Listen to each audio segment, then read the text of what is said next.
Всем привет! С вами снова я, преподаватель компьютерной школы IT-Ландия Александр. На прошлом уроке мы изучили основные понятия языка Python и написали нашу первую программу Hello World.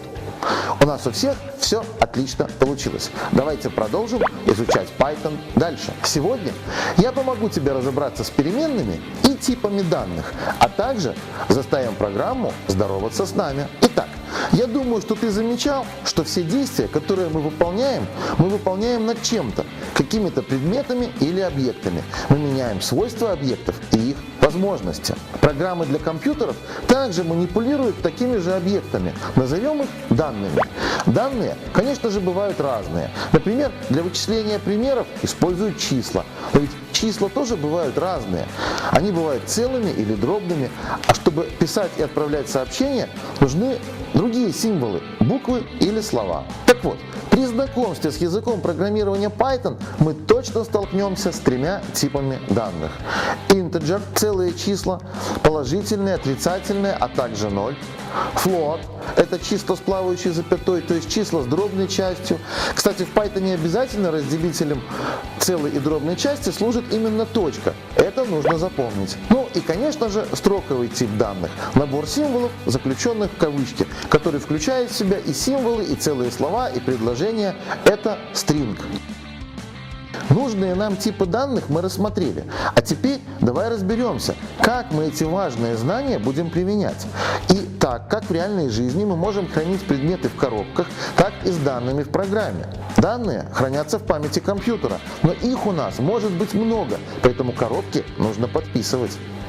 Так вот, проименованная, то есть имеющая какое-то имя область памяти, называется переменная. Ладно, хватит теории, давай переходить к практике. Открываем IDLE Python и создаем новый проект. Не забывай, что для этого нужно нажать File, New File. Итак, давай создадим нашу первую переменную, где будет храниться наше имя. Переменная name. Есть одна загвоздочка. Каждого из нас зовут по-разному, верно? Как же программа будет узнавать, как нас зовут? Кажется, я знаю, как решить эту проблему. Пускай наша вежливая программа сама будет у нас спрашивать имя и запоминать его. Чтобы программа записала наш ответ, мы будем использовать команду input. Рядом с командой есть скобочки, в которых мы будем подсказывать пользователю, что ему нужно сделать. Давай посмотрим, как это будет выглядеть. Итак, у нас уже есть переменная name.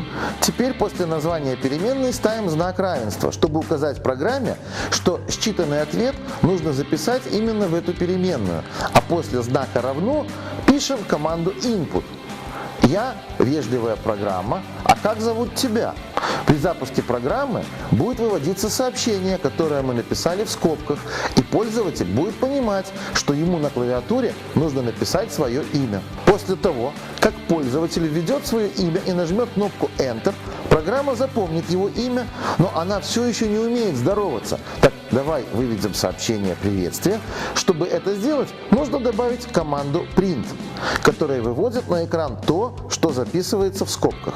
Давай напишем сообщение для того, чтобы программа наконец поздоровалась с нами по имени. Print, скобочка, кавычка, здравствуй, кавычка, запятая, name, скобочка. Обрати внимание, что мы выводим в сообщении и переменную, но указываем их через запятую. Написал? Замечательно. Давай еще раз проверим, что должно у нас получиться. Name равно input, в скобках, я вежливая программа, а как зовут тебя? Print, в скобочках, в кавычках, здравствуй, кавычки закрываем, name. Программа готова. И теперь давай запускать и проверять, как она работает.